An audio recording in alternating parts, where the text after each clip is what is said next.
Hello guys, मैं हूं Rahul. Welcome to my new video. और आज हम लोग बात करेंगे जो इंडिया और नेपाल के बीच में बॉर्डर टेंशन्स चल रहे हैं उसके बारे में। एंड अभी अभी नेपाल ने एक नया बिल भी पास कर दिया है जिसमें उसने उत्तराखंड के कुछ एरिया को अपने मैप के अंडर दिखाया है।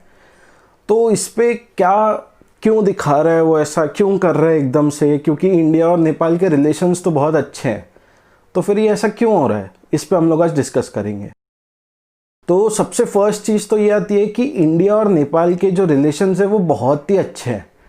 ना सिर्फ इंडियन और नेपालीज आपस में एक दूसरे के कंट्रीज़ में विदाउट एनी वीज़ा जा सकते हैं, बट एक दूसरे की कंट्रीज़ में जाके काम भी कर सकते हैं, रह भी सकते हैं, जो कि बहुत बड़ी चीज़ है। एंड ऐसा इंडिया का और किसी के साथ भी इतना अच्छा रिलेशन नहीं है, क्योंकि जो भी हमारे बॉर्डरिंग कंट्रीज़ देखें हम लोग, उसमें सिर्फ नेपाल और भूटान ही ऐसे कंट्रीज हैं जिनके साथ अभी रिलेशंस अच्छे हैं। तो हमको ट्राई करना है कि इनके साथ रिलेशंस अभी ख़राब ना हो। अगर हम बात करें आज से ऑलमोस्ट 200 ईयर्स पहले की, तो 1814 में जब ब्रिटिशर्स का राज था इंडिया के ऊपर, तो ब्रिटिशर्स बीइंग ब्रिटिशर्स उनको हमेशा अपना लैंड बढ़ाना था। तो उन्होंने क्या किया कि नेपाल के ऊपर अटैक्स करना शुरू किए, क्योंकि उनको नेपाल को अपने अंडर लेना था। तो एक वॉर चला 1814 से लेके 1816 तक। उसमें ऐसा हुआ कि बहुत सारा जो नेपाल का एरिया था वो इंडिया के अंडर में आ गया था, एक्चुअली ब्रिटिशर्स के अंडर में आ गया था। तो उसको जब बाद में जब ट्रीटी साइन हुई, वो वॉर ख़त्म होने के बाद, उस ट्रीटी को ट्रीटी ऑफ सोगोली बोलते हैं। तो उस ट्रीटी में ये डिसाइड हुआ कि इंडिया और नेपाल के जो बॉर्डर्स हैं वो अभी दो रिवर्स के हिसाब से डिस्टिंग्विश होंगे। तो अगर आप नेपाल का बॉर्डर देखो तो वो एक्चुअली रिवर के हिसाब से ही जाता है। बट अभी अगर हम लोग बात करें लेफ्ट साइड वाले बॉर्डर की, मतलब वेस्ट साइड के बॉर्डर की, तो वो काली रिवर के साथ साथ जाता है। बट अभी मैं आपको ये चीज़ मैप पे दिखाता हूँ। तो जैसा कि आप यहाँ पे देख सकते हो, ये इंडिया है, ये नेपाल है। अब अगर हम इसके बॉर्डर जो है उस पर जूम करें तो आपको यहाँ पे दिखेगा कि ये जो सारडा रिवर है, इसके साथ साथ ही नेपाल का बॉर्डर जाता है। अब बात जहाँ तक सारडा रिवर जाती है वहाँ तक तो ठीक है, ये सारडा रिवर को ही काली रिवर भी बोलते हैं। मैं यहाँ पे जूम करूँगा तो आपको ये दिखेगा काली नदी। एंड बात यहाँ तक तो ठीक थी। यहाँ पे क्या होता है कि सारडा रिवर के दो ओरिजिन्स है, एक है आदि कैलाश टेम्पल की तरफ से और एक आता है यहाँ से।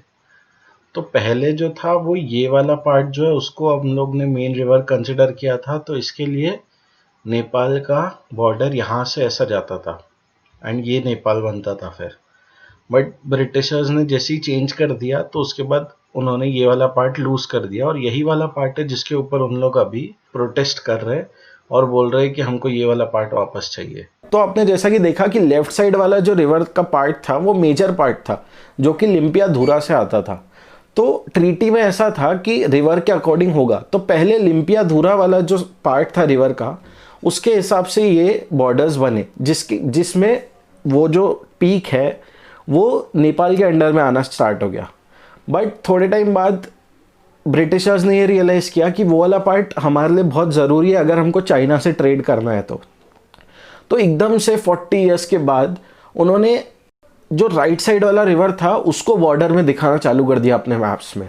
एंड उस समय नेपाल को इतना फ़र्क भी नहीं पड़ा, क्योंकि वो एरिया ऐसा है कि उसका बहुत ज़्यादा क्लियर लैंड नहीं है एंड वहाँ पे ज़्यादा कोई रहता भी नहीं है। एंड उस समय उनके लिए उसका कोई इम्पोर्टेंस भी नहीं था। तो वो चीज़ वही चीज़ चलती आ रही थी अभी तक। बट अभी एकदम से ऐसा हुआ कि वहाँ की जो डेमोक्रेटिक गवर्नमेंट थी, जब इंडिया ने वहाँ पे अपना रोड बनाया तो उन लोगों ने उसके ऊपर प्रोटेस्ट चालू हो गया। एंड वर्स्ट केस तो तब हो गया जब वहाँ के सिटीजन्स ने भी प्रोटेस्ट करना शुरू कर दिया। तो नेपाल ने अंडर प्रेशर एक नया मैप रिलीज़ किया जिसमें उन्होंने वो वाले एरिया को अपने अंडर दिखाया। तो वो मैप सिर्फ रिलीज़ हुआ था, अभी उस पर डिस्कशंस हो ही रहे थे, तो अभी वो मैप वहाँ से पास हो गए। तो अभी होगा ये कि वो वाला जो एरिया है वो नेपाल बोलता है उसके अंडर में आना चाहिए, क्योंकि वो ट्रीटी में वैसा साइन हुआ था। अभी तक ऐसा होता था कि लीपू लेक और काला पानी का एरिया इंडिया और नेपाल दोनों अपने अपने मैप्स में दिखाते थे एंड उससे दोनों को कोई प्रॉब्लम नहीं था। बट अभी फर्स्ट टाइम ऐसा हुआ कि लिम्पियाधुरा वाला जो पूरा एरिया था वो नेपाल ने अपने बॉर्डर के अंडर दिखाया है। एंड नेपाल कम्युनिस्ट पार्टी के जो को चेयरपर्सन है, उन्होंने तो कंक्लूजन के टाइम पर ये तक बोला कि ये एक हिस्टोरिक मोमेंट है नेपाल के लिए एंड हम लोग ये चीज़ कर रहे हैं नेपाल के सिटीजन्स के फ्रीडम के लिए एंड ये चीज़ करके हम वो वाले लैंड को नेपाल में वापस ला रहे हैं जो कि कभी हमारे किंगडम के जो राजा महाराजा थे उन्होंने खो दिया था। तो ये चीज़ उनके हिसाब से तो बहुत हिस्टोरिक हो गई, बट इस पर इंडिया का रिएक्शन क्या होना चाहिए?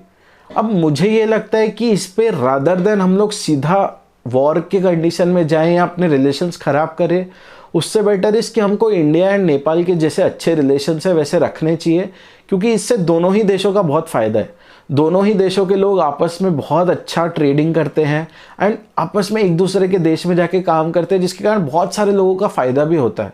तो अब बात ये आती है कि क्या इंडिया को नेपाल से रिलेशंस रखने के लिए वो चीज़ छोड़ देना चाहिए?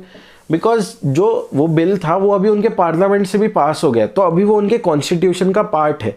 तो उनकी जो भी पार्लियामेंट थी उसमें लास्ट में जो कंक्लूडिंग स्पीच होती है उसमें उन्होंने ये तक बोला कि अभी जो आगे के डिस्कशंस होंगे, जो डेमोक्रेट्स आते हैं इंडिया के एंड नेपाल के एंड वो डिस्कशन करते हैं एंड फाइनली एक कंक्लूजन पे आते हैं डिस्प्यूट्स के बारे में, तो वो चीज़ उन्होंने ही अपने कॉन्फ्रेंस में बताया। जो उनके फॉर्मर मिनिस्टर्स थे उन्होंने ये चीज़ बताया कि अभी वो चीज़ें बहुत हार्ड हो जाएगी, क्योंकि अभी वो पार्ट जो है वो कॉन्स्टिट्यूशन के अंदर आता है, तो अभी डेमोक्रेट्स उस पर कोई भी अपना डिसीजन नहीं दे सकते।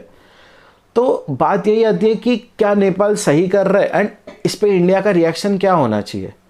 तो आपको क्या लगता है ये ज़रूर कमेंट्स में बताना, एंड अगर ये वीडियो पसंद आया तो लाइक एंड शेयर ज़रूर करना। So thank you for watching this video.